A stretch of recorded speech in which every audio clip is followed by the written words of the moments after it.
पहिल्यांदाच मी आमदार झालो आणि पहिले 5 वर्ष एकदम म्हणजे आयुष्यात खरं स्मरण राहतील असे 5 वर्ष गेलेले आहेत. काहीतरी तांत्रिक कारण दाखवून ते 2000 कोटी रुपये खर्च होऊ शकले नाहीत. ह्याचा मोठा खेद मला त्या ठिकाणी वाटतो. म्हणजे शेतकऱ्यांना दिवसावीज देण्यातही अपयशी ठरलेले आहेत. शेतकऱ्यांना पायाभूत सुविधा वीज देण्यात देखील हे अपयशी ठरलेले आहेत. फक्त जाहिरात करण्याशिवाय यांच्या पुढे कुठलं काम त्या ठिकाणी नाही. जे टेंडर 1-2 महिन्यात व्हायला पाहिजे, मग आता हे पैसे खाण्याकरता केलंय. कोणाला पैसे खायचे होते, कोणातल्या मर्जीतल्या कॉन्ट्रॅक्टरला टेंडर द्यायचं होतं. 45,000 कोटी बहिणींना द्या, पण मग 5-6 हजार कोटी दाजींना दिले तर बहिणी पण खुश होतील ना. हा निर्णय घेताना मात्र माझ्या मनाशी मी जास्त चर्चा केली आणि माझ्या सत्सद विवेक बुद्धीला जे योग्य वाटलं ते मी केलं.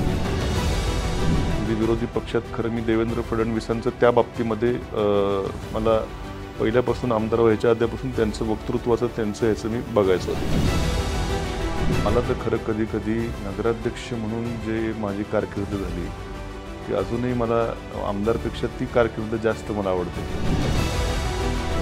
ऑलरेडी एक्झिस्टिंग हायवे त्याच्यावर एलिव्हेटेड आपण कॉरिडॉर बनवतो, तर आणखीन तर पैसे घालण्याची आवश्यकता काय. खरं पडद्यामागून तो कारखाना संपवण्याला खरंच कोण जबाबदार असेल तर शिवाजी कर्डिले जबाबदार आहेत.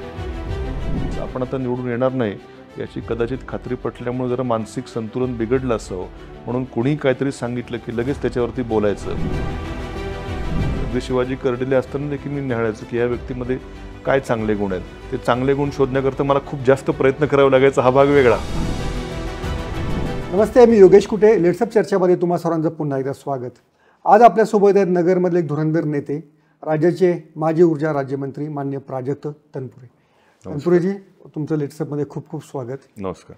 विधानसभा निवडणुकीला काही महिन्यांचा किंवा काही दिवसांचा अगदी कालावधी शिल्लक आहे. आधीची 2.5 वर्ष तुम्ही मंत्री म्हणून काम पाहिलं आणि नंतर 2.5 वर्षामध्ये तुम्हाला विरोधी पक्षात असं राहावं लागलं. तर या 2 कालावधीमधला काय नक्की फरक पडला असं तुम्हाला वाटतं? नाही, तुमच्या मतदारसंघासाठी, तुमच्यासाठी. खरं पहिल्यांदाच मी आमदार झालो आणि पहिले 5 वर्ष एकदम म्हणजे आयुष्यात खरं स्मरण राहतील असे 5 वर्ष गेलेले आहेत. पहिले 2.5 वर्ष सत्तेमध्ये जवळून सत्तेमध्ये मंत्रिमंडळात काम करण्याची संधी मिळाली आणि जवळ शासनाच्या सगळ्या सिस्टीम समजण्याची त्या अन्वये संधी मिळाली आणि एक चांगलं काम झोकून देऊन काम करण्याचा मी त्यावेळेस प्रयत्न केला. आणि नंतरचे 2.5 वर्ष जेव्हा सत्ता गेली, सरकार गेलं, कसं गेलं, काय गेलं ते पुढं बोलू. पण मात्र उरलेल्या 2.5 वर्षामध्ये विरोधी पक्षाच्या आमदाराची भूमिका बजावण्याचा रोल आमच्यावरती आला आणि तो देखील तितक्याच प्रामाणिकपणे पार पाडण्याचा प्रयत्न केला.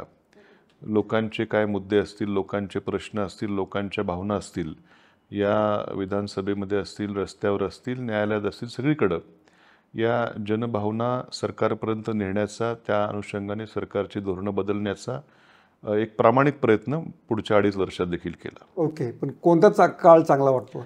नाही, असं काय म्हणता येणार नाही. दोन्हीकडं मी आपण जेव्हा प्रामाणिकपणे काम करतो लोकांच्या हित डोळ्यासमोर ठेवून, त्यावेळेस शेवटी सत्तेत असताना एक ॲडव्हान्टेज आहे की आपण धोरणं ठरवू शकतो, धोरणं राबवू शकतो आणि शेवटच्या घटकापर्यंत आपण न्याय देऊ शकतो. तो एक ॲडव्हान्टेज आहे. परंतु इकडं देखील शेवटी प्रामाणिकपणे लोकांच्या भावनेबरोबर जर आपण असू तर दोनही एक कालावधी हा तितकाच मी एन्जॉय केला. ओके. सगळ्यात दुसरी महत्त्वाची गोष्ट होती की तुम्ही जे प्रकल्प मंत्री म्हणून केले किंवा सत्तेत असताना केले, त्या प्रकल्पातल्या नंतर पुढे काय झालं त्याचं काही सांगू शकाल? निश्चितपणे मंत्रिपदाच्या कारकिर्दीमध्ये ऊर्जा राज्यमंत्री म्हणून काम करताना आम्ही काही धोरणं आणली, काही नवीन विशेषतः शेतकऱ्यांच्या बाबतीमध्ये कृषी धोरण 2020 हे आम्ही अत्यंत चांगलं धोरण शेतकऱ्यांसाठी आणलं की ज्याच्या योगे आम्ही जे शेतीचं जे पायाभूत सुविधा आहेत शेतकऱ्यांना, म्हणजे अक्षरशः आपण ग्रामीण भागामध्ये गेलात तर शेतीच्या पायाभूत यंत्रणेची अत्यंत दुरावस्था महाराष्ट्र राज्यामध्ये ठिकठिकाणी आहे. शहरामध्ये तरी थोडं एक वेळ बरं आहे, पण ग्रामीण भागात शेतकऱ्याला अक्षरशः त्याचं ते जिथून त्याला लाईट पुरवलं ते सबस्टेशन ओव्हरलोड असतात. जे डीपी वगैरे हा शब्द आपण म्हणतो, त्या डीपी किंवा ट्रान्सफॉर्मर जे रोहित्र म्हणतो ते ओव्हरलोड असतात. एकेका डीपीवर 40-50 कनेक्शन असतात. मग शेतकऱ्यांनी कधी कधी आज हा भाग चालवायचा, उद्या तो भाग चालवायचा त्यातही 8 तास दिवसा वीज, 8 दिवस दिवसा, 8 दिवस रात्री वीज.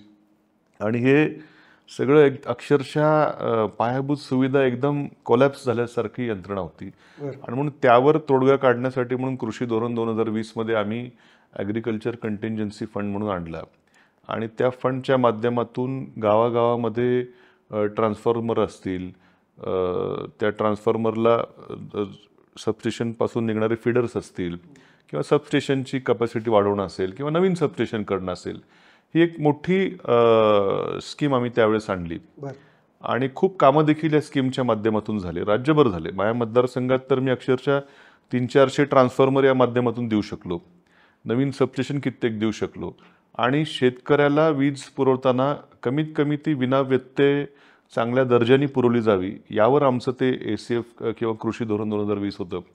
दुर्दैवानं मात्र सरकार गेल्यानंतर नंतरच्या सरकारमध्ये जी अनास्था शेतकऱ्यांच्या विजेबद्दल दिसली. आज वीज बिल माफ केलं वगैरे वगैरे म्हणतात, पण मात्र जी योजना आम्ही आणली, जो फंड आम्ही आणला होता, जो ACF ॲग्रिकल्चर कंटिंजन्सी फंड, ज्याच्या माध्यमातून कित्येक पायाभूत सुविधा निर्माण करण्यावरती आम्ही भर दिला आणि अजूनही होऊ शकल्या असत्या, पण त्या फंडमध्ये सुमारे 2000 कोटी रुपये शिल्लक असताना ते काहीतरी तांत्रिक कारण दाखवून ते 2000 कोटी रुपये खर्च होऊ शकले नाहीत. ह्याचा मोठा खेद मला त्या ठिकाणी वाटतो. मी विधानसभेमध्ये 1-2दा यावरती वेगवेगळ्या प्रस्तावाच्या भाषणामध्ये उल्लेख केला, पण उत्तर मात्र काय आलं नाही. आणि निश्चितपणे ती जर योजना आज चालू असली असती तर आजही कित्येक शेतकऱ्यांना अजून नवीन ट्रान्सफॉर्मर आम्ही देऊ शकलो असतो, कित्येक ठिकाणी नवीन पायाभूत सुविधा आम्ही निर्माण करू शकलो असतो. परंतु हा मोठा मला खेद आहे की काही कारण न देता, विधानसभेला देखील विश्वासात न घेता, आम्ही विचारतो की का बंद केलं. आम्हाला विश्वासात न घेता एवढी मोठी शेतकऱ्यांसाठी फलदायी ठरणारी स्कीम जर हे सरकार बंद करत असेल, आणि आमदार विचारतात की का बंद केलं सांगा, त्यालाही उत्तर मिळत नाहीये. आणि मोठा खेद मला त्यावेळेस वाटतो की अशी योजना सरकारनं बंद का केली. या सरकारचा एक फार मोठा दावा आहे की आम्ही सौर ऊर्जेवरती आता शेतीने म्हणजे शेतकऱ्यांना तिकडे परावृत्त आम्ही करत आहोत. तर तुम्हाला काही दिसत आहे प्रत्यक्ष ग्राउंडवरती? हे याच्यामध्ये मी आपल्याला थोडं खोलात जाऊन सांगू इच्छितो की महाविकास आघाडी सरकार येण्या अगोदर जे भाजपचं सरकार होतं, खरं एखाद्या विरोधी पक्षाच्या सरकारनं देखील काय चांगलं केलं तर आम्ही चांगलं म्हणतो त्याला. तर आमच्या अगोदरच्या सरकारनं ही स्कीम चालू केली होती की मुख्यमंत्री सौर कृषी वाहिनी योजना. परंतु त्याला म्हणावी अशी काय गती त्यावेळेस काय मिळत नव्हती. एक 200-300 मेगावॉटचे 2 प्रकल्प हे पाईपलाईनमध्येच होते, पुढं काय जात नव्हते. महाविकास आघाडी सरकारनंतर मला विशेषतः कृषी क्षेत्रामध्ये इंटरेस्ट असल्या कारणानं हे पाईपलाईनमधले देखील प्रोजेक्ट पुढं कसे नेता येतील आणि त्या स्कीममध्ये आणखीन काय चांगलं करता येईल. पूर्वी फक्त शासनाच्या जागेवरतीच ही स्कीम करायचं होतं. आपण महाविकास आघाडी सरकारमध्ये खाजगी शेतकरी देखील त्याच्यामध्ये जागा देईल, आणखीन त्याला सुलभ कसं करता येईल, गतिमान कसं करता येईल हे केलं. आणि बरेचसे प्रोजेक्ट जे पाईपलाईनमध्ये होते ते प्रत्यक्षामध्ये आणण्याचं काम आमच्या सरकारच्या काळात झालं. दुर्दैवानं आज मी नंतर सत्ता गेल्यानंतर मी मतदारसंघापुरता आमदार उरलो. माझ्या मतदारसंघामध्ये 4 ठिकाणी ही स्कीम आम्ही राबवली होती. दुर्दैवानं सरकार गेल्यानंतर एक स्कीम कशीबशी पूर्णत्वाला आली होती त्यावेळेस, दुसऱ्या 3 ठिकाणचं काम चालू होतं. दुर्दैवानं आमचं सरकार जाऊन आता जवळपास आता 2.5 वर्ष होतील. जो एक जी स्कीम चालू झाली 2-3 गावांना दिवसावीज ती चालू आहे, पण दुसऱ्या 3चं मात्र अजूनही काम त्या ठिकाणी प्रत्यक्षात पूर्ण होऊ शकलेलं नाही. हे दुर्दैव आहे, हे दुर्भाग्य आहे की स्वतःला जे गतिमान म्हणवणारं शासन आहे, स्वतःला सर्वसामान्यांचं म्हणवणारं शासन आहे, हे अक्षरशः दिवसावीज देण्याचं इतकं विधानसभेत भाषणं होतात, पण ज्या योजना आमच्या सरकारच्या काळात चालू झाल्या होत्या त्या अक्षरशः बंद पडल्या. आत्ता कुठं ते चालू थोडंसं होताना दिसतंय, पण मात्र हे दुर्दैव आहे की 2 वर्षापूर्वीच 7-8 गावांना राहुरी तालुक्यातल्या, पाथर्डी तालुक्यातल्या त्या ठिकाणी दिवसावीज मिळू शकली असती, पण ती मिळत नाही. कारण हे सरकार बदलल्यामुळं आलेल्या सरकारची उदासीनता आणि फक्त घोषणा करायच्या, फक्त जाहिरात करायची, पण प्रत्यक्षात मात्र आमच्या काळातही चालू असलेली कामं यांनी बंद पाडण्याचं पाप त्या ठिकाणी केले. म्हणजे शेतकऱ्यांना दिवसावीज देण्यातही हे अपयशी ठरलेले आहेत, शेतकऱ्यांना पायाभूत सुविधा विजेची देण्यात देखील हे अपयशी ठरलेले आहेत. फक्त जाहिरात करण्याशिवाय यांच्यापुढं कुठलं काम त्या ठिकाणी नाही आहे. तुमच्या मतदारसंघातला स्पेसिफिक प्रश्न कोणता, याशिवाय आणखीन कोणता रखडला असं वाटतं की जर तुम्ही सत्तेत असता तर तो पूर्ण झाला असता. निश्चित असे 2-3 उदाहरणं देता येतील. मुख्यमंत्री ग्राम सडक योजना टप्पा 2 ही महाविकास आघाडी सरकारच्या काळामध्ये हसन मुश्रीफ साहेबांच्या ग्रामविकास मंत्री होते त्यांनी सुरू केली आणि प्रत्येक वर्षी एकेका तालुक्यातले 25-30 किलोमीटरचे रस्ते जे की ग्रामीण भागातल्या रहदारीच्या दृष्टीने अत्यंत महत्त्वाचे आहेत हे करण्याचं नियोजन केलं. त्यामध्ये कसं असतं की एक कोर नेटवर्क तयार होतं की कुठले रस्ते घेतले पाहिजे महत्त्वाचे. मग नंतर ते नेटवर्क आमदारांपुढं आणलं जातं. आमदार मग सजेस्ट करतात की हे घ्या आणि मग त्यानुसार त्याचं नियोजन होतं, शासन मंजुरी देते आणि कामं चालू होतात. आणि प्रत्येक वर्षी 25 किलोमीटरचे रस्ते एका तालुक्यात जर निर्माण होणं अपेक्षित होतं. दुर्दैवानं त्यावेळेस जेव्हा हे आम्ही आणलं पहिल्या वर्षी आमचं सरकार असताना एक प्रक्रिया सुरू झाली. मध्येच आम्ही रस्ते सुचवले, ते शासनाकडे गेले, सरकार गेलं आणि इतकं दुर्लक्ष नवीन शासनाचं झालं. ग्रामीण भागातली रस्त्यांची आज खरंच चाळण झालेली आहे. पण या योजनेकडे जर सरकारनं लक्ष दिलं असतं तर कित्येक नवीन रस्ते प्रत्येक तालुक्यात जर 25-75 किलोमीटरचे रस्ते म्हणजे खूप रस्ते होऊ शकले असते. आम्ही जे रस्ते सुचवले तेच पूर्ण करता करता आत्ताशी कुठं ते चालू आहेत. पुढच्या 2 वर्षामध्ये एकही आमच्याकडे प्रपोजल रस्त्याचं आलं नाही. हे या सरकारचं खूप मोठं अपयश आहे म्हणावं लागेल. आम्ही जे रस्ते सुचवले त्यातही टेंडरला यांनी 7-7, 8-8 महिने लावले टेंडरला. जे टेंडर 1-2 महिन्यात व्हायला पाहिजे. मग आता हे पैसे खाण्याकरता केलंय, कोणाला पैसे खायचे होते का कोणातल्या मर्जीतल्या कॉन्ट्रॅक्टरला टेंडर द्यायचं होतं, हे करता करता 7-8 महिने लावले. मी रास्ता रोको केले तेव्हा कुठं ते कामं मंजूर झाली. आज ती काही कामं प्रगतीपथावर आहेत. पण पुढच्या 2 वर्षात जे 25-25 किलोमीटरचे रस्ते व्हायला पाहिजे होते त्याचं काहीही नाही आहे. म्हणजे हे नेमकी प्राथमिकता कुठे आहे? ग्रामीण भागात तुम्ही रस्ते देत नाही आहेत, ग्रामीण भागात तुम्ही वीज देत नाही आहे. काय चाललंय? म्हणजे तुमचं लक्ष नेमकं कोणाकडे आहे? तुम्ही या सगळ्याचा परिणाम लोकसभा निवडणुकीत महाराष्ट्रात पाहिला आणि नगर जिल्ह्यामध्ये पण पाहिला. तर नगरमध्ये विखेंचा पराभव होणार हे तुम्हाला सुरुवातीपासून वाटत होतं? नाही, नगरमध्ये कोणाचा पराभव करण्यापेक्षा महाविकास आघाडीचा उमेदवार कसा जिंकून येईल, एक खासदार या राज्यातून महाविकास आघाडीचा कसा जिंकून येईल हा आमचा प्रयत्न होता. म्हणून कोणाला पाडण्याकरता तो काही विषय नव्हता. पण महाविकास आघाडीचा खासदार इथून निवडून यावा याकरता आम्ही प्रामाणिक प्रयत्न केले आणि आज आमचा खासदार निवडून देखील आले. ओके. त्याच्या मागे तुमचं काही रणनीती काय होती वेगळी? तुमच्या मतदारसंघात नक्की पण फारसं लीड नाही मिळू शकलं तर त्याला काय सांगा? नाही, आता माझ्या मतदारसंघामध्ये 5 वर्षापूर्वी 70,000चं लीड होतं. यावेळेस एक 10-12 हजाराचं आलं. त्यातही 8,000 मतं ही त्या सारखं चिन्ह असणाऱ्या पिपाणी चिन्ह जे होतं त्याला आहे. त्यामुळे तसं बघितलं तर एक 3-4 हजाराचंच तसं लीड आहे ॲक्च्युली साधारणपणे. आणि तेही थोडंसं नगर तालुक्यात आहे. राहुरी आणि पाथर्डीत जर तसं जर बघितलं पिपाणी चिन्ह काढलं तर काही लीड पण आम्हालाच तसं लीड आहे. तुम्हाला तसं लीड आहे. पण याच्यामध्ये जो महत्त्वाचा प्रश्न होता म्हणजे नगरसाठी कांद्याच्या दराचा फार मोठा प्रश्न होता. तर आत्ता कांद्याचे दर वाढलेले आहेत, लाडकी बहीण योजना सुरू झालेली आहे, तर शेतकऱ्यांमध्ये नाराजी कमी झाली असेल?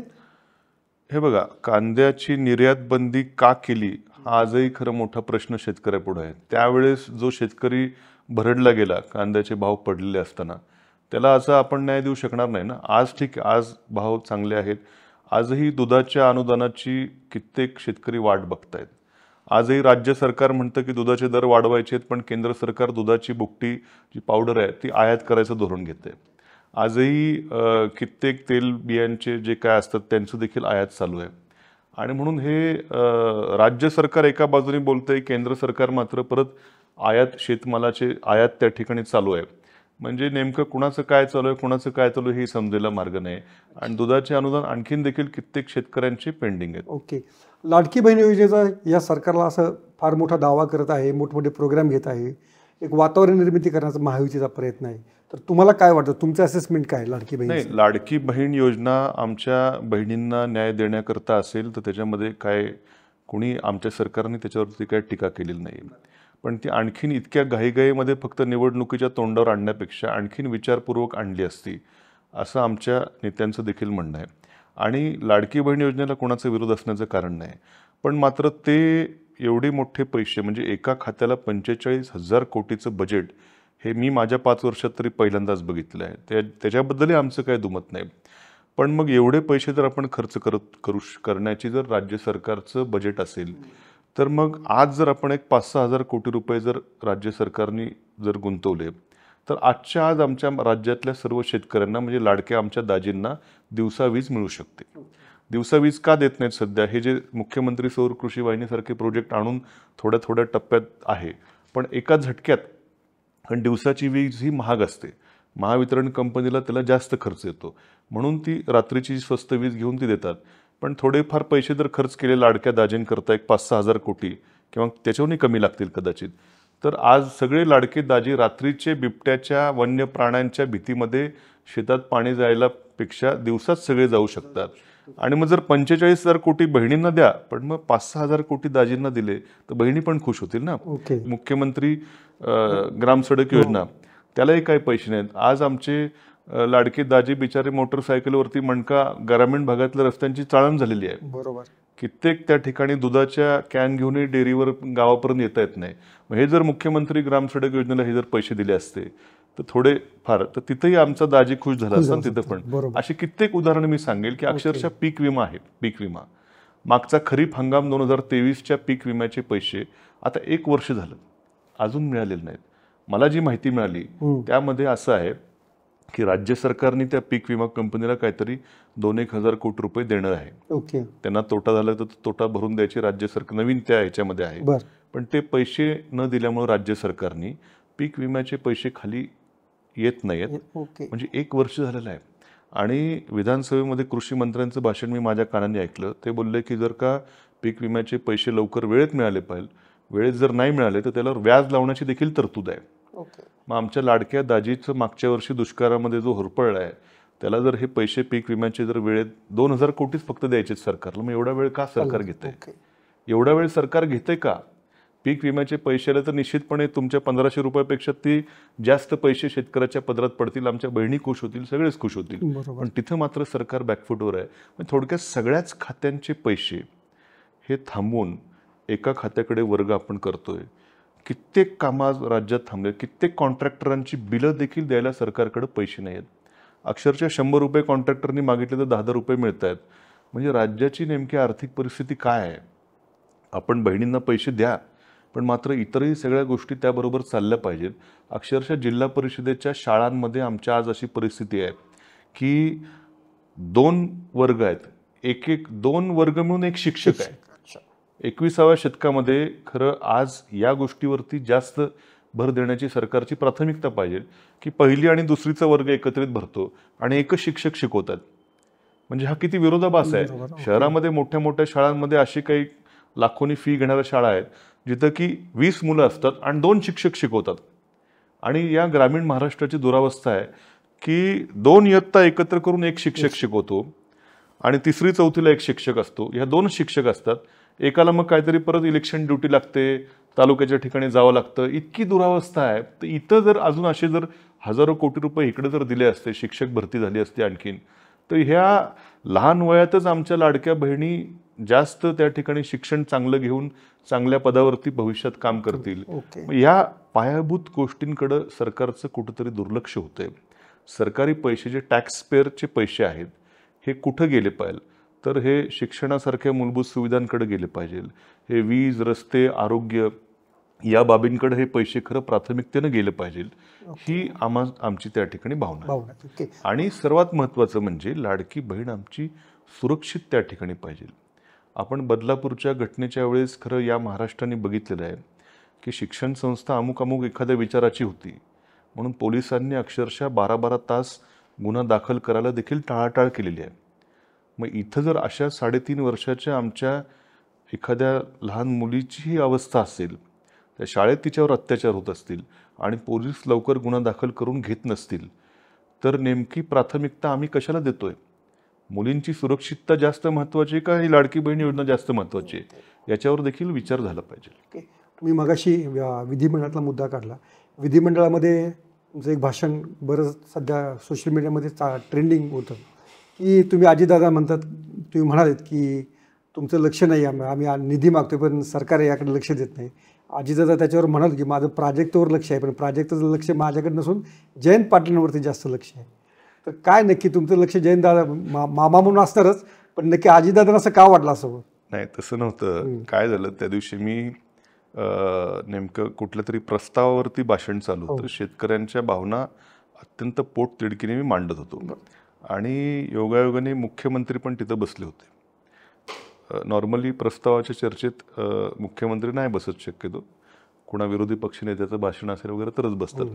पण नॉर्मली योगायोगाने त्या दिवशी मुख्यमंत्री होते, दादाही होते, अजूनही 2-4 मंत्री होते आणि मी बघितलं की आपण एवढ्या पोटतिडकीनं बोलतोय आणि दादांचं नाही पण बाकीच्या मुख्यमंत्र्यांभोवती त्यांचे आमदार आपले मागण्या घेऊन कागद, इथे विधानसभेत तसं अपेक्षित नाहीये की आमदारांनी यावं आणि तिथं कागद द्यावीत आणि त्यांनी सहाय्य करावं. नाही, हे अपेक्षित नाहीये. त्यांचं लक्ष पाहिजे की आमदार काय बोलतो त्याच्याकडे त्यांचं लक्ष पाहिजे.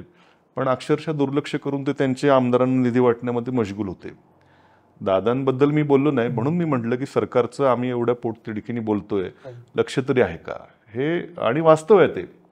म्हणजे आमदार एवढे त्या ठिकाणी 3 लाख लोकांचा प्रतिनिधी हा जेवढा आपली भावना अत्यंत पोटतिडकीने मांडतोय, हे आमच्या घरचं नाही मांडत आम्ही, लोकांनी निवडून दिले त्यांच्या भावना आम्ही तिथं मांडतोय. आणि मुख्यमंत्री सभागृहात उपस्थित असताना जर का ते त्याकडे दुर्लक्ष करून दुसऱ्याच कामात मशगूल असतील, त्यांना सहाय्यकाराच्या ऑफिसमध्ये करावेत ना त्यांनी. विधान भवनात ते बसलेत म्हणून त्यांनी आमदारांचं ऐकायला पाहिजे. म्हणून थोडंसं मला वाईट वाटलं, मी ते बोललो, असं झालं. पण ते दादांचं मात्र लक्ष होतं मी काय बोलतो त्याच्याकडं, त्यामुळे ते आणि ते चेष्टेने तसं बोलले. ते थोडं कधी कधी विधानसभेत अशी विरंगुळा चेष्टा मस्करी थोडीशी आली की जरा वातावरण हलकं होतं. पण जेव्हा आजीदादांनी म्हणजे ते थोडंसं आपण पाठिंबाच्या घडामोडींकडे या निमित्ताने येऊया की खरोखरीच जेव्हा पक्षामध्ये फूट पडली तेव्हा तुमचा डे 1 पासूनचा निर्णय हा पवार साहेबांसोबतच जाण्याचा होता की थोडंसं दोलायमान परिस्थिती होती? नाही, अगदी डे 1 पासून मला वाटतं त्या दिवशी मी जरा बाहेरगावी होतो. ज्या दिवशी ही घटना झाली मी सासूरवाडीला होतो त्या दिवशी. आणि काय कारण होतं मला आठवत नाही, पण सासूरवाडीला होतो आणि टी व्हीवरती असं सगळं यायला लागलं. मी तातडीनं तिथून निघालो. पवारसाहेब कुठेच बघितलं, पवारसाहेब पुण्यामध्ये होते. मी पहिला उठून निघालो, त्यांच्या ऑफिसला गेलो, माझा पाठिंबा तिथं जाहीर केला. अक्षरशः मनामध्ये किंतु परंतु पुढचे परिणाम अजिबात काही विषय नाही. मी कायम आता 2दा असं झालं की काय निर्णय घ्यायचं, हे या 5 वर्षामध्ये 2दा हा वेळ आला की काय निर्णय घ्यायचा. एकदा पहाटेचा शपथविधी आणि एकदा आत्ता. मी दोन्ही वेळेस माझ्या मनाचं फक्त ऐकलं, सिंपल, जास्त काय विचार करत बसलो नाही. माझं मन म्हटलं की बाबा तुला लोकांनी शरद पवारांच्याकडे बघून निवडून दिलेलं आहे. त्यावेळेस शेतकऱ्यांमध्ये भाजपबद्दल थोडा असंतोष होता आणि पवारसाहेबांच्याबद्दल प्रचंड सहानुभूती होती. त्यांच्या विचारावरती माझाही ग्रामीण मतदारसंघ आहे, शेतकऱ्यांचं बहुल मतदारसंघ आहे. म्हटलं आपल्याला लोकांनी निवडून ज्या विचारावरती दिलेलं आहे त्या विचाराशी प्रतारणा आपण करणं हे काय योग्य नाही. एवढा एकच निर्णय. आणि पवारसाहेबांनी म्हटलं आपल्याला मंत्रिपद दिले ना, पहिल्यांदाच निवडून येऊन या माणसाने आपल्याला जेव्हा मंत्रिमंडळात काम करण्याची, भले राज्यमंत्री का असेल पण मंत्री म्हणून काम करण्याची संधी दिलेली आहे. एवढं आपल्याला दिलेलं असताना आपण अशा वेळेस या माणसाबरोबर यांच्या अवघड काळामध्ये यांच्याबरोबर राहणं हे योग्य आहे. नीतिमत्तेला धरून आहे. समाज मनाची देखील तीच भावना असणार आहे. म्हणून मी दुसरा कुठलाही विचार केला नाही आणि सरळ पवारसाहेबांना भेटलो आणि त्यांना पाठिंबा व्यक्त केला. तुम्ही पहिल्यांदा मंत्री केल्याचं देखील तुम्ही लक्षात ठेवलं, पण जे सोडून गेले त्यांना अनेकदा मंत्री केलेलं होतं, अनेकदा उपमुख्यमंत्री केलेलं होतं. तर त्यांच्या मनात असं का आलं असावं? आता त्यांच्या मनाचं मी काय सांगू शकणार. मी आपलं माझं जे आहे ते सांगितलं. मी तेवढी जाण ठेवली की बाबा यांचे आपल्यावर उपकार आहेत. आपल्याला पहिल्यांदाच निवडून येऊन राज्यमंत्री केले आणि ते खाते देखील चांगले मला काम करण्याची संधी दिली होती. त्यामुळं लगेच असं, आणि आज त्यांच्यावरती वेळ आहे, आज पवारसाहेबांवरती वेळ आहे. ह्या वयामध्ये सगळे आमदार सोडून गेलेत, सगळे जवळचे सहकारी सोडून गेलेत आणि या माणसावरती आज वेळ असताना आपण त्यांच्याशी पाठीशी कुठेतरी थांबलं पाहिजे, ही देखील एक भावना त्याच्यामध्ये निश्चितपणे. पण जेव्हा तुम्ही असे मोठे निर्णय घेता राजकीय, तर तेव्हा जयंत पाटलांशी चर्चा करता? मी माझ्या घरच्यांशी चर्चा करतो, आईवडिलांशी चर्चा करतो. निश्चितपणे जयंत पाटील साहेब देखील सिनियर आहेत, माझे मामा आहेत, त्यांच्याशी देखील चर्चा करतो. पण हा निर्णय घेताना मात्र माझ्या मनाशी मी जास्त चर्चा केली आणि माझ्या सत्सद विवेक बुद्धीला जे योग्य वाटलं ते मी केलं. तुम्हाला पदार्पण, पहिल्यांदा तुम्ही आमदार झाला आणि तुम्हाला राष्ट्रकुल संसदीय मंडळाचा देखील पुरस्कार मिळाला. जेव्हा तुम्ही विधिमंडळात विधानसभेत कामकाज पाहता किंवा करता, भाषणं ऐकता, तेव्हा कोणाचा प्रभाव तुमच्यावर जास्त आहे? की असं वाटतं की नाही ह्या नेत्यांसारखं बोललं पाहिजे, अशी उत्तरं दिली पाहिजेत, असे प्रश्न मांडले पाहिजेत? ह्याच्यामध्ये खरं मी काही सर्व पक्षीय नेत्यांचं मी नाव घेईल खरं. म्हणजे खूप जे सिनियर आमची मंडळी पहिल्या बाकावरती दुसऱ्या बाकावरती जे अनुभवी मंडळी आहेत, मग ते कुठल्याही विरोधी पक्षातले देखील काही लोकांची खरं नाव घेईल की त्यांचे मुद्देसूद मांडणी असते, विषयाचा गाढ अभ्यास असतो आणि उगाच काहीतरी फापट पसर लावण्यापेक्षा मुद्देसूद विषयावरती हे असतो. मग मी अगदी काँग्रेस पक्षात बोलायचं झालं तर पृथ्वीराज चव्हाण साहेब आहेत, त्यांचं देखील मी विधानसभेत बघतो की अत्यंत अभ्यासपूर्वक त्यांचं बोलणं असतं. त्यानंतर आमच्या पक्षामध्ये जयंत पाटील साहेब आहेत, त्याचबरोबर ती बाळासाहेब थोरात साहेब आहेत. अगदी विरोधी पक्षात खरं मी देवेंद्र फडणवीसांचं त्या बाबतीमध्ये मला पहिल्यापासून आमदार व्हायच्या आधीपासून त्यांचं वक्तृत्वाचं त्यांचं ह्याचं मी बघायचो आधी. त्या बाबतीमध्ये सगळ्याच बाबतीमध्ये म्हणता नाही, पण त्या बाबतीमध्ये अभ्यासाचा विषय असेल, मुद्दे मांडण्याचा विषय असेल, त्यांचा देखील प्रभाव निश्चितपणे माझ्यावरती होता. ओके. हा पुरस्कार मिळाल्यानंतर काय वाटलं की बाबा एकदम पदार्पणातच असं चांगली दखल घेतली गेली? हो, निश्चितपणे असं चांगलं वाटलं मात्र की पहिले 2.5 वर्ष तर काय पुरस्काराला आम्ही प्राप्त होऊ शकलो नसतो, कारण की त्यावेळी फक्त उत्तर द्यायची भूमिका होती, काय मांडायचं खूपसं नव्हतं. पण नंतरच्या 2.5 वर्षामध्ये मात्र खूप पोटतिडकीनं अगदी प्रामाणिकपणे लोकांचे जे विषय आहेत ते तिथं कसे मांडता येतील. शेवटी आज 3 लाख लोक जे मुद्दे मांडू शकत नाहीत त्यांच्या वतीनं ते मुद्दे मांडण्यासाठी मला तिथं पाठवलेलं आहे. बरोबर. म्हणजे आमदाराचं सगळ्यात मोठं कायदे मंडळामध्ये तिथं जाऊन व्यक्त होणं हे सर्वात महत्त्वाचं काम आमदाराचं आहे. मग ते विधेयकावरती चर्चा असू देत किंवा इतर प्रश्नोत्तर असू देत, तर निश्चितपणे आपल्याला ज्या लोकांनी पाठवलंय सगळेच जण काय मांडू शकत नाहीत सरकारला. मग सगळ्याच जणांच्या वतीनं 3 लाख लोकांच्या वतीनं त्यांचे प्रश्न मांडण्याकरता त्या सभागृहात आपल्याला पाठवलंय. तर त्या भावना व्यक्त करण्यासाठी निश्चितपणे पोटतिडकीनं मी अत्यंत पोटतिडकीनं अत्यंत प्रामाणिकपणे त्यांच्या भावना त्या ठिकाणी व्यक्त करण्याचा प्रामाणिक प्रयत्न केला. मग ते लक्षवेधी सूचनावरती भाषणं असू देत, प्रश्नोत्तरामध्ये आहेच, विधेयकांवरती देखील बऱ्याचशा त्या ठिकाणी मी चर्चेमध्ये सहभाग घेतला आणि लोकांच्या भावना तिथं सरकारपर्यंत पोहोचवण्याचं काम हे अत्यंत प्रामाणिकपणे केलं. दुसरा एक मुद्दा होता, जेव्हा जेव्हा विधिमंडळामध्ये तुम्ही पायऱ्यांवरती आंदोलन करता, सभागृहात देखील बोलता, तर पायऱ्यांवरती आंदोलन करताना काय मंत्री म्हणून एक तुम्ही पाहिलेलं असतं, लगेच काही महिन्यानंतर पायऱ्यांवरती बसायचं. काय वाटतं तेव्हा? आता दोन्ही भूमिका योग्य वाटत नाही. समोरची मंडळी देखील आमचं सरकार असताना समोरची मंडळी देखील पायऱ्यांवरती आंदोलन करायचे. आणि आम्ही ते कधी होतं पायऱ्यावरचं आंदोलन, ते सभागृह चालू होण्याच्या अगोदर एक अर्धा तास. सभागृह जेव्हा चालू होतं तेव्हा आम्ही रीतसर सभागृहातच मांडलेलं. आम्ही कधी असं सभागृह बंद पाडू दिलेलं नाही. आम्ही प्रत्यक्ष कामामध्ये सहभाग देखील, आपण बघा 5 वर्षामध्ये समोरचं सरकार असताना म्हणजे भाजपचं सरकार असताना विरोधकांनी किती वेळा सभागृह बंद पाडलं. उलट सत्ताधाऱ्यांनीच सभागृह, त्यांची सत्ता असताना सभागृह बंद पाडण्याचं काम त्यांनीच केलं आहे. आणि आमचं सरकार असताना ह्यांनी किती वेळा सभात्याग केला, सभागृह बंद पडल्याचा आपण अभ्यास करा. आम्ही ठीक आहे पायऱ्यावरचं आंदोलन केलं ते सभागृह चालू होण्याच्या अगोदर, एक प्रतिकात्मक आहे. पण मात्र सभागृहात असताना आम्ही पूर्ण वेळ त्या सभागृहाच्या कामकाजाचा देखील उपयोग करून त्यातली देखील आयुध व्यवस्थित वापरून सरकारवरती आम्ही त्या ठिकाणी हल्लाबोल करायचा प्रयत्न केलेला आहे. थोडं तुमच्या मतदारसंघाकडे आपण पुन्हा येऊया. तुम्ही वांबोरीचा जो प्रश्न आहे तो पाणी सोडण्याच्या प्रश्नावर तुम्ही मध्यंतरी फार चिडलेला होता आणि असं म्हटलं की ती मंडळी काय सरकारची जावई आहेत का, परस्पर पाणी सोडतायत, हे करतायत. तर काय नक्की घडलं होतं ते? काय झालं, वांबोरी चारी ही माझ्या मतदारसंघातला खूप दुष्काळी भागासाठी वरदान असलेला एक प्रकल्प आहे. म्हणजे लिफ्ट इरिगेशन स्कीम आहे. मुळा धरणातून पाणी उचलायचं आणि वांबोरीपासून कात्रड, गुंजाळे ही राहुरी तालुक्यातली गावं आणि पार पाथर्डी तालुक्यातल्या मढीपर्यंत ही योजना जाते. मोठी योजना आहे, खूप सारे तलाव आहेत. दुर्दैवानं खरं मी आमदार होण्याच्या अगोदर 10 वर्ष ही चारी म्हणावी अशी काय चालली नाहीत. तत्कालीन आमदार जायचे, बटन दाबायचे, फोटो काढायचे आणि नंतर 2-3 दिवसात चारी बंद पडली, काय झाली कोणी लक्ष द्यायचं नाही, पाणी आलं तर आलं, नाही आलं तर नाही, अशी त्याची अवस्था होती. कधीच 680 MCFT पाणी त्याच्याकरता राखीव आहे. तेवढं पाणी देखील 10 वर्षामध्ये पूर्ण क्षमतेनं अगदी एखाद दुसऱ्या वेळेस वापरलं असेल. बऱ्याचदा त्यांच्या काळात देखील मुळा धरण ओव्हरफ्लो झालं. त्या ओव्हरफ्लोचं पाणी देखील ते कधी इकडं वळवू शकले नाहीत. जेव्हा मी आमदार झालो त्यावेळेस मात्र या वांबोरी चारीकडं अत्यंत गांभीर्याने मी लक्ष दिलं. धरण ज्या वेळेस मला दिसायचं की आता ओव्हरफ्लो होणार आहे, आधीच मी अधिकाऱ्यांना सांगायचो की आपल्याला तयारीला लागा, ओव्हरफ्लोचं पाणी आपल्याला इकडं वळवायचं आहे. आणि मग त्या बॅटरी रिचार्ज करणं असेल, पंपांची दुरुस्ती करणं असेल, हे वेळेत आम्ही त्यावेळेस करून घ्यायचो. लाईट बिल काय, बिलाचं काय परिस्थिती आहे, ह्या सगळ्या बारकाईनं मी ह्या सगळ्या गोष्टी बघायचो.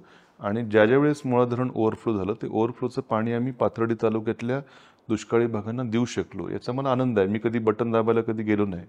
म्हटलं ही अशी प्रसिद्धी करण्यापेक्षा, त्याच्यात वेळ घालवण्यापेक्षा पाणी शेवटच्या गावापर्यंत कसं जाईल याचा आम्ही पुरेपूर प्रयत्न केला. 2.5 वर्ष जेव्हा महाविकास आघाडीत सरकार होतं तेव्हा सरकारचा देखील आम्हाला सपोर्ट असायचा. दुर्दैवानं महाविकास आघाडी सरकार गेल्यावर पुढच्या 2.5 वर्षामध्ये काही अडचणी आल्या. लाईट बिल थकलं म्हणून लवकर चारी चालू केली नाही सरकारने. वेळप्रसंगी मी खिशातनं पैसे भरले लाईट बिल देण्याकरता आणि चारी चालू करून घेतली.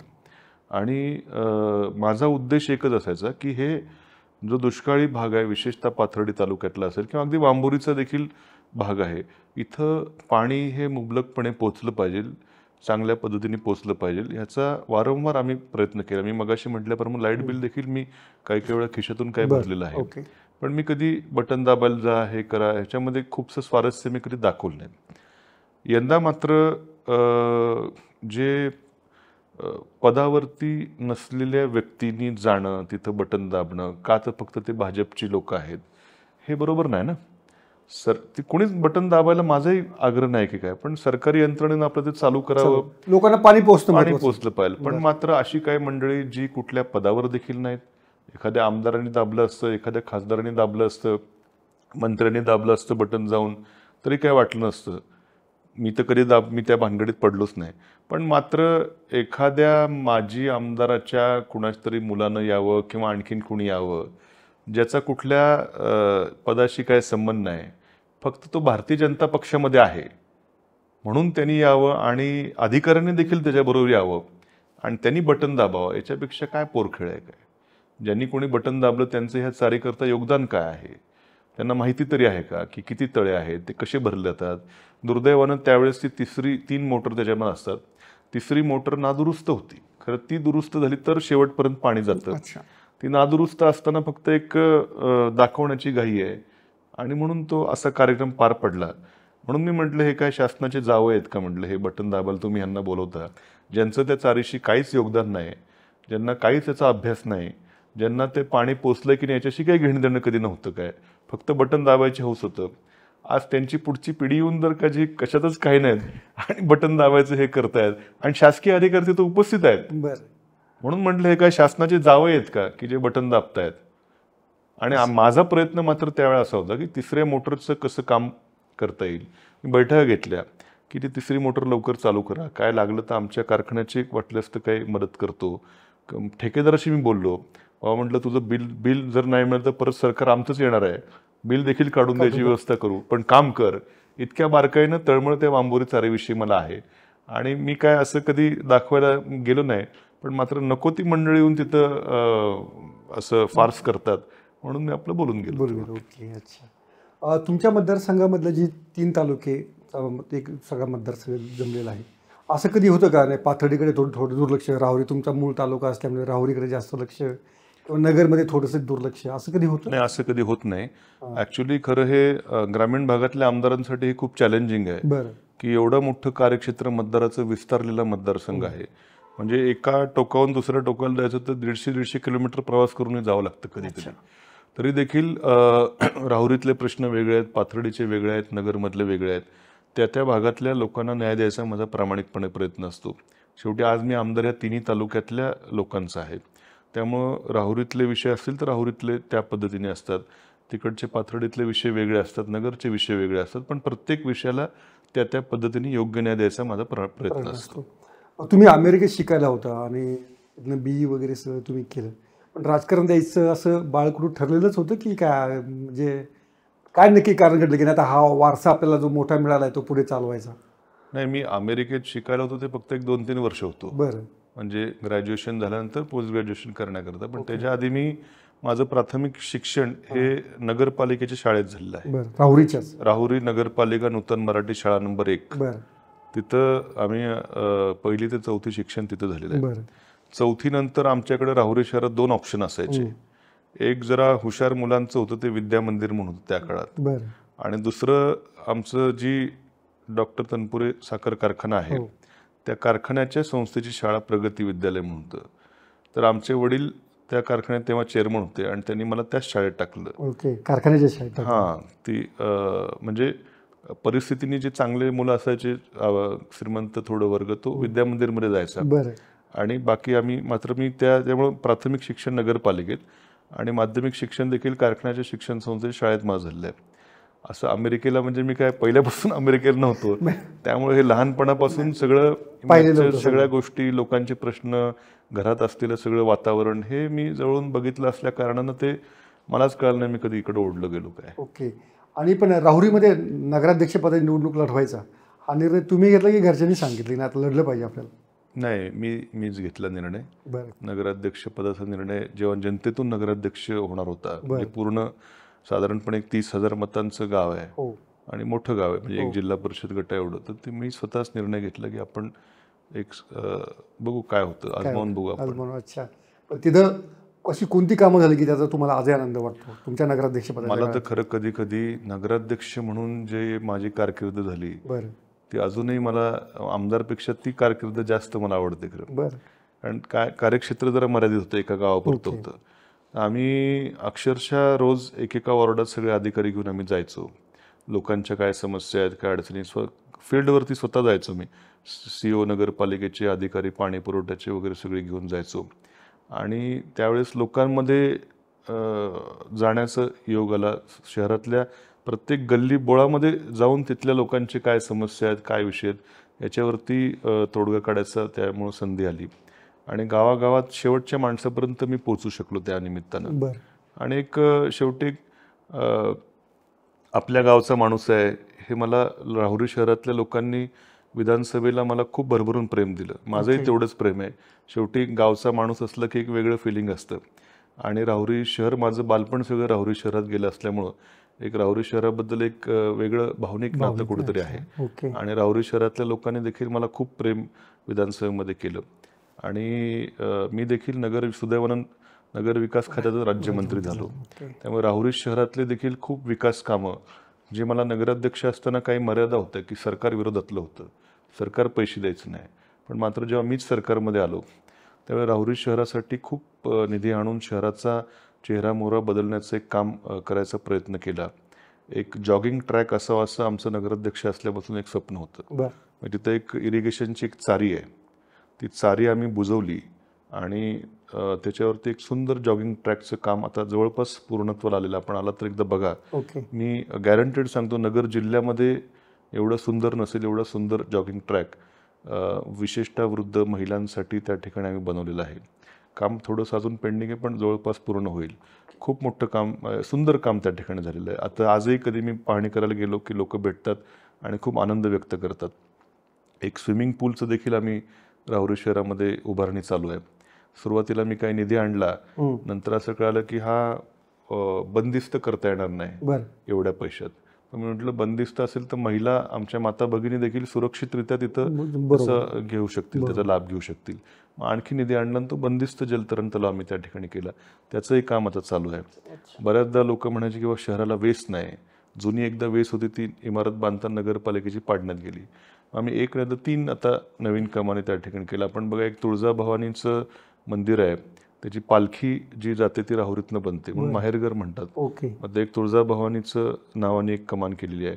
एक राहू केतूचं मंदिर देखील राहुरीमध्ये आहे. राज्यात मला वाटतं राहुरीतच असं होते, त्याच्यावरूनच राहुरी नाव पडलेलं आहे. मग दुसरी जी आम्ही मोठी एक कमान करतो त्याला त्याचं नाव देणार, जेणेकरून जी भाविक शिंगणापूरला जातात तर राहू केतूचं देखील त्यांना दर्शन व्हावं अशी त्या कमानीची रचना त्याशी केली आलेली आहे. अशी बरीच कामं. त्याचबरोबर भूमिगत गटार योजना असेल, भरपूर रस्त्यांची, काही वाड्या वस्त्यावर, नगरपालिका जरी असेल तरी काही शेती भाग आहे तिथल्या रस्त्यांची कामं असतील, असे भरपूर खरं कामं मी करू शकलो. त्याचा आनंद तुम्हाला आजही, एक समाधान कुठेतरी म्हणा. शेवटी किती केलं तरी सगळं आपण सगळीकडे पुरू शकत नाही. शेवटी प्रश्न हे विकासाचे उत्तरोत्तर वाढत जातातच. पण जे संधी सरकारमध्ये मिळाली त्याचं माझ्या गावाकरता देखील, राहुरी गावाकरता देखील मी भरपूर त्या ठिकाणी काम करू शकलो.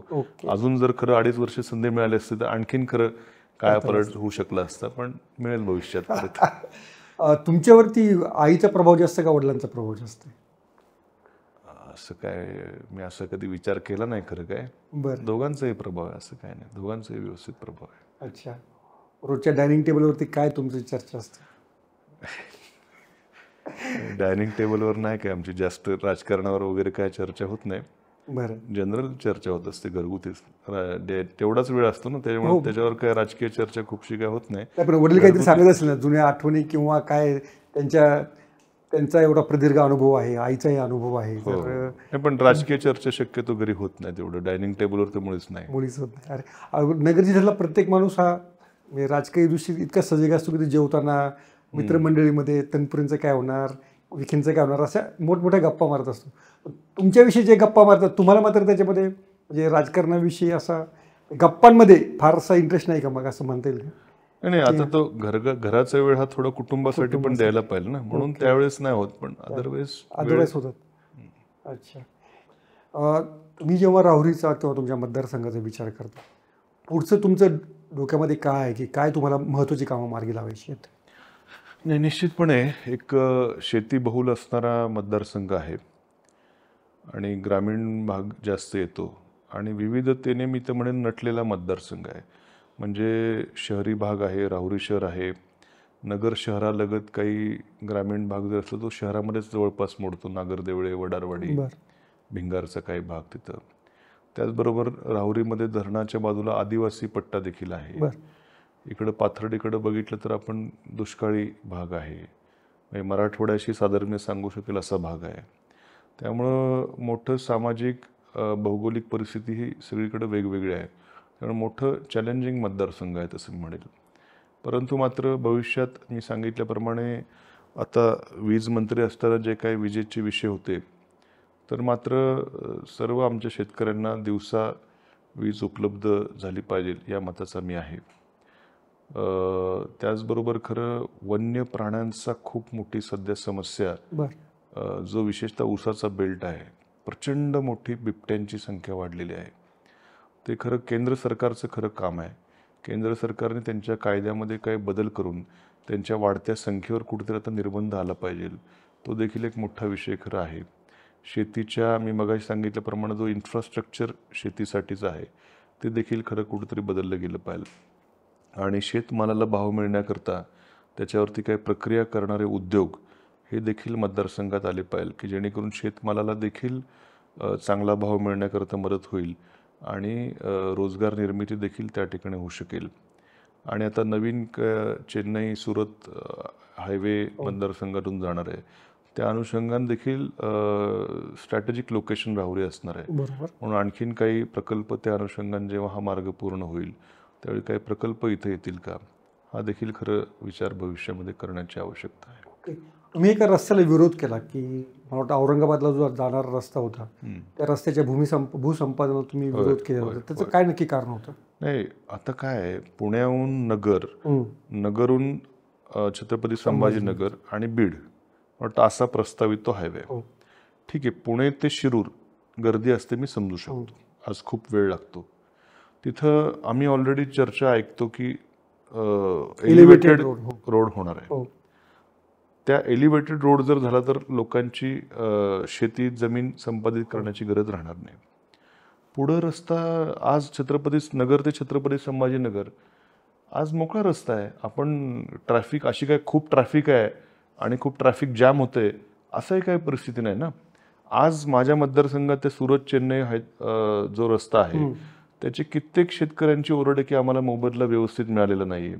कित्येक शेतकऱ्यांचे शेत जमीन गेल्यामुळे पुढचं आयुष्याचं काय करायचं याचा मोठा प्रश्न त्यांच्यापुढे उभा राहणार आहे. आणि इथं शेती हा चरितार्थ असल्यामुळं जमीन गेली त्याला योग्य भाव मिळाला नाही तर पुढचे कित्येक पिढ्या त्यांचं नुकसान होणार आहे. आणि जर पर्याय नसेल तर मी समजू शकतो ना, पण तो एलिव्हेटेड तुम्ही हायवे देखील करणार आहात, मग पॅरलल पुन्हा दुसऱ्या रस्त्याची आवश्यकता काय आहे? हे एवढा मोठा खर्च तिथं करणार आहेत. मी त्यावेळेस DPDCमध्ये आम्हाला तो प्रस्ताव सांगण्यात आला की असं असं होणार आहे. म्हणजे एवढे पैसे कशा करता आपण खर्च करतोय? भूसंपादनाला कित्येक हजार कोटी रुपये लागणार. 6,500 कोटी रुपये आता मला एक्झॅक्ट तेवढे भूसंपादनालाच लागणार आहेत. आणि तरी देखील शेतकऱ्यांना बाजारभावा एवढी किंमत त्या भूसंपादनाची मिळत नाही अशी त्यांची भावना आहे. काही ठिकाणी गैरप्रकार देखील या भूसंपादनामध्ये खूपशे आता माझ्या कानावर येत आहेत की त्या सुरत चेन्नई हैदराबाद सुरत चेन्नईमध्ये देखील काही गावांमध्ये काही खूप गैरप्रकार झालेत. काही अधिकाऱ्यांनी पैसे घेऊन दर वाढवल्याचं काही शेतकऱ्यांच्या तक्रारी आहेत. एखाद्याला जास्त पैसे मिळाल्यावर कोणाचं त्याचं हे नाही, पण मग बाकीच्या शेतकऱ्यांची भावना होती की अरे ह्यालाच जास्त मला कमी, आणि मग अजून मुद्दे वाढत जातात. हे सगळं टाळण्याकरता ऑलरेडी एक्झिस्टिंग हायवे त्याच्यावर एलिव्हेटेड आपण कॉरिडॉर बनवतोय, तर आणखीन इथं पैसे घालण्याची आवश्यकता काय?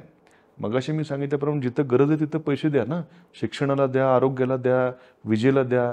ते न सोडून मात्र इथं भलतीकडेच आपण पैसे टाकतोय आणि त्याच्यामधनं काय अक्षरशः गेल्या काही वर्षातल्या रस्त्यांची जी कामं आहेत ती खूप अबोव रेटनी टेंडर गेलेली आहेत. मग हे काय पैसे खाण्याचं नेमकं उद्योग आहे का, हा देखील प्रश्न त्या ठिकाणी मनाला पडतो. ओके. एक तुमच्याविषयी एक सातत्यानं आरोप केला जातो, तुम्ही ईडीनं तुमच्या विरोधात गुन्हा दाखल केलेला आहे. त्याचा तर नक्की स्टेटस काय आहे, तर नक्की काय कारण होतं की ज्याच्यामुळे तुम्हाला त्या कारवाईला सामोरं जावं लागलं? नाही, ईडीनी चौकशी केली आणि आता ते कोर्टामध्ये पेंडिंग आहे. त्यामुळे कोर्टामध्ये आता तारखा चालू आहेत. त्यामुळे कोर्टात मला न्यायदेवतेवर विश्वास आहे की योग्य न्यायालयामध्ये योग्य न्याय होईल. माझी बाजू मी आता पेंडिंग न्यायालयात असल्यामुळे इथं जास्त चर्चा करणं योग्य नाही, पण माझी बाजू आम्ही न्यायालयात मांडतो. मला खात्री आहे की मी निर्दोष त्याच्यातून लवकरच बाहेर पडेल. ओके. जे शिवाजीराव कर्डिले जे तुमचे परंपरागत विरोधक आहेत ते आता जिल्हा बँकेचे अध्यक्ष देखील आहेत, आणि तो जो तनपुरे कारखाना आहे तो तनपुरे कारखाना अजितदादा विकत घेणार आहेत अशी चर्चा आहे, किंवा त्यांनी जर सांगितलं की त्या कारखान्यासंदर्भातच मी अजितदादाशी चर्चा केलेली होती. तर तुम्हाला नक्की काय जाणवतं त्याच्यामध्ये? नाही, मुळात शिवाजी कर्डिलेंना त्या डॉक्टर तनपुरे कारखान्याविषयी बोलण्याचा कुठलाही नैतिक अधिकार नाही आहे.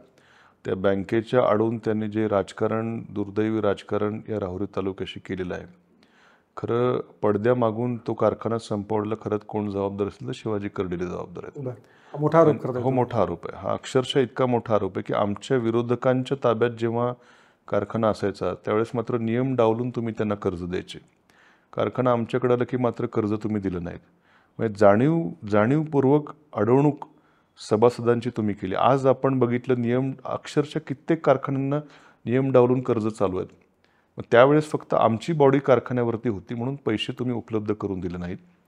म्हणजे कुठंतरी या तालुक्यातल्या शेतकऱ्यांबरोबर ती राजकीय डाव खेळून त्यांचे संसार उद्ध्वस्त करायचं काम हे शिवाजी कर्डिलेंनी केलेलं आहे. त्यांना आमच्यावरती बोलण्याचा कुठलाही नैतिक अधिकार त्याच्यामध्ये नाही, आणि छत्रपती शिवाजी महाराजांचं नाव तर घ्यायचा मुळीच अधिकार नाही.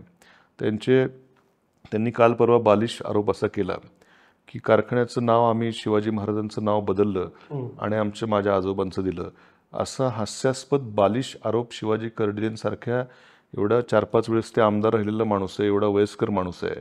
थोडी कायदा कानून नियम ह्याची जर माहिती घेतली असती तर अशी बालिश बडबड त्यांनी केली नसती. पण कायदा हा कधी त्यांना कायद्याने काम करणं, कायद्याने चालणं हा त्यांचा गुणधर्मच नाही आहेत. कायदा तोडूनच ते कायम जात असतात. त्यामुळे कायद्याची त्यांना जास्त माहिती नसावी, पण हा नियम आहे की अशा संस्थांना राष्ट्रपुरुषांची, थोर पुरुषांची नावं देता येत नाहीत. आणि म्हणून छत्रपती शिवाजी महाराजांचं नाव सरकारच्या नियमानुसार किंवा सरकारच्या कायद्यानुसार स्पष्ट उल्लेख आहे, माझ्याकडे आज तो कागद नाही आहे, की सरकारनेच सांगितलं की हे असं आपण करू शकत नाही, महापुरुषांची नावं अशी देता येणार नाहीत, म्हणून तो नाव त्या ठिकाणी देता आलं नाही शिवाजी महाराजांचं. याची थोडीशी माहिती शिवाजी कर्डिलेंनी जर घेतली असती तेवढं बालिश, म्हणजे आज ते काय आता निवडणूक जिंकायला त्यांना कुठला आधार राहिलेला नाही आहे. त्यामुळे कुठलाही मुद्दा, जेव्हा माणूस सैरभैर होतो त्यावेळेस तो असा कुठला जो मुद्दा हाताला लागेल त्याला धरून हे करायचा प्रयत्न करतो. आज मुद्दे त्यांच्याकडे नाही आहेत. ते 10 वर्षात ते जे करू शकलेले नाहीत त्याचं असं भरपूर काम 5 वर्षामध्ये मी मतदारसंघामध्ये उभं केलं. कुठेही बोट ठेवायला जागा नाही आहे. आणि म्हणून अशा वेळेस आपण आता निवडून येणार नाही याची कदाचित खात्री पटल्यामुळे जरा मानसिक संतुलन बिघडलं असावं, म्हणून कुणीही काहीतरी सांगितलं की लगेच त्याच्यावरती बोलायचं. थोडी जरा माहिती घेतली असती तर शासनाचे नियम काय आहेत, शासनाचे कायदे काय आहेत याचा अभ्यास करून खरं बोललं पाहिलं होतं, पण तसं बोललेलं नाही आहेत. आणि शिवाय राहुरी त्यावेळेस जो तत्कालीन राहुरी सहकारी साखर कारखाना होता त्याची देशी दारूचं त्या ठिकाणी बॉटलिंग प्लांट होता. मग त्या देशी दारूच्या बाटलीवरती संस्थेचं नाव येतं ना, कुठल्या संस्थेने मॅन्युफॅक्चरिंग केले, मग देशी दारूच्या बाटलीवरती शिवाजी महाराजांचं नाव चाललं असतं का? म्हणजे महापुरुषाचा अपमान अशा बारीक बारीक गोष्टी लक्षात घेऊनच सरकारनं तो नियम बनवला होता. पण मात्र उद्या काहीतरी उचलली जीभ लावली टाळायला राजकारण करण्याचं यांचं फक्त काही करून फक्त काहीतरी आरोप करायचे. त्यामुळे ही माहिती पण त्यांनी खरं नीट घेतली पाहिजे होती. आणि राहिला प्रश्न ते राहुरी कारखान्याला त्यावेळेस कर्ज देणं न देणं याच्यामध्ये देखील त्यांनी अक्षरशः आमचे विरोधक असेल तेव्हा कर्ज द्यायचं, आम्ही आलो की मात्र काहीतरी कारणं सांगून कर्ज त्या ठिकाणी हे करायची. त्यामुळेच खरं आम्ही यायला आणि तो कारखाना बंद पडाल त्यावेळेस. म्हणजे कावळा बसायला आणि फांदी तुटायला, पण असं नाही, पण हे फांदी हलवायचं काम देखील यांनी केलेलं त्या ठिकाणी आहे. एक प्रकरण मध्यंतरी झालेलं होतं आणि ते मला वाटतं एका देवीच्या मध्ये भगत नावाचे काहीतरी गृहस्थ होते आणि त्यांच्या त्या दोघां कर्डिले आणि भगत असा बराच वाद होता आणि तुम्ही तेव्हा मागणी केली कर्डिलेवरती तेव्हाच मोका लावायला पाहिजे होता. हो, मी बरोबर आहे. काय झालं, आमच्या काही कार्यकर्त्यांना त्यावेळेस काही तडीपारीचे प्रस्ताव वगैरे झाले. म्हटलं तडीपारीचे प्रस्ताव ज्याच्यावरती खूप गुन्हे असतात त्याला लावतात. म्हटलं यांच्यावर तर खूप गुन्हे आहेत. म्हटलं आजही एखाद्या कोणाला फोनवरती असं जाहीर धमकी देतात. ते बिचारे आमचे माजी खासदार होते दिलीप गांधी साहेब, त्यांचे चिरंजीव, तेही माझे मित्र आहेत सुवेंद्र गांधी. त्यांना अशा एकबर त्यांच्याच पक्षाचे खासदार होते, त्यांचे चिरंजीव आहेत. कसं बोलावं, काय बोलावं, अक्षरशः घाणेरड्या भाषेत शिव्यागाळ घेऊन त्यांच्याशी बोलतायत, त्यांना धमकी देत आहेत, त्या भगतना धमकी देत आहेत. म्हणजे सरकार आपलं आहे म्हणजे आपण काही करू शकतो, काही हे करू शकतो. हीच तर मुळात भाजपच्या सरकारची खरं दुर्दैव आहे की त्यांचे खालचे लोक कार्यकर्ते सरकार असल्यामुळं अशा आविर्भावात आहेत की आमचं कोणी वाकडं करू शकत नाही. वास्तविक पाहता खरं तडीपार होण्याच्या लायकीचे आहेत, कारण एवढे गुन्हे असतील तर माणूस तडीपार होत असतो खरं काय. पण फक्त सरकार यांचे म्हणून तडीपार झालेले नाहीत. ओके. तुम्हाला असं वाटतं की 2024ची जी आगामी आता जी 2 महिन्यानंतर जी निवडणूक होईल तेव्हा तुमचे विरोधक कोण कर्डिलेच असतील की इतर कोणी असेल? नाही, मला माहीत नाही. आज त्यांच्या पक्षातून उमेदवारी मिळवण्याकरता दोघा तिघांची नावं चर्चेत आहेत. त्यामुळे मी त्या फंदात काय पडत नाही. नेमकं ते त्यांचा निर्णय पक्षाचा. कर्डिलेंना द्यायचं का अजून कुणाला द्यायचं काय हा त्यांचं, मी त्याच्यात काय लक्ष घालत नाही. मी गृहीतही धरत नाही की मी आमदार होणारच आहे. शेवटी जनतेच्या हातामध्ये आहे. जनता 3 लाख लोक, 3.25 लाख लोक बघणार आहेत की बाबा 10 वर्षात शिवाजी कर्डिलेंनी काय कारभार केला, 5 वर्षात प्राजक्त तनपुरेंनी काय कारभार केला, आणि ह्याच्यावरती जनता ठरवेल ना.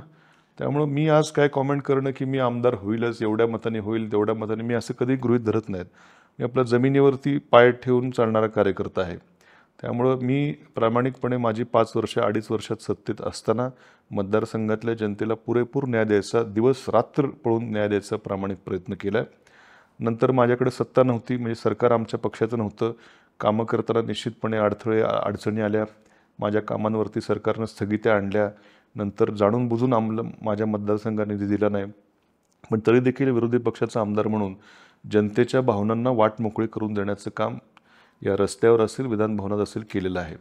म्हणून 5 वर्ष मी जनतेप्रती प्रामाणिक राहिलेलो आहे आणि तेच घेऊन मी निवडणुकीला सामोरं जाणार आहे. समोर कोण असणार आहे, काय असणार आहे मला माहीत नाही, किंवा मला त्याची फिकीर देखील नाही. फिकीर नाही म्हणजे कोणी काय असेल, शेवटी मी माझं काम घेऊन लोकांपर्यंत जाणार आहे. लोकांना जर वाटलं ह्याला परत संधी द्यावी तर देतील, नाही वाटलं तर नाही. शेवटी लोकांचा विषय आहे. हे होते प्राजक्त तनपुरे. अतिशय दिलखुलास उत्तरं त्यांनी आपल्या सर्व प्रश्नांना दिली आणि प्राजक्तजी तुम्हाला भरपूर शुभेच्छा. धन्यवाद. थँक्यू.